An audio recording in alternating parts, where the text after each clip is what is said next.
Can we search skins in Fortnite Item Shop? Hello everybody, welcome back. To find specific skins in the Fortnite Item Shop, let's find out in this video if we can use the search bar or not.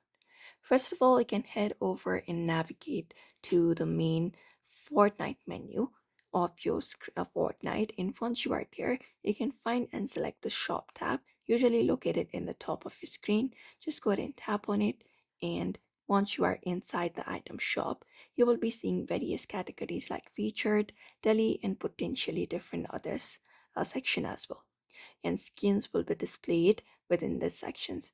So if you know the specific skin you want, you can scroll through the available options, and if you're looking for a particular skin, you may have to check the shop regularly as skins rotate in and out. If you're trying to look out for the search bar at the top or any other options like search on your screen in Fortnite Item Shop, unfortunately we do not have it. So you need to just scroll through the screen and look out for the skin that you are trying to purchase.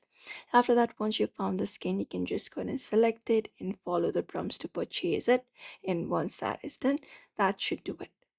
So you may follow up this method in order to do so. So therefore, I hope this information was helpful. Don't forget to give it a like and subscribe for more tips and tutorials.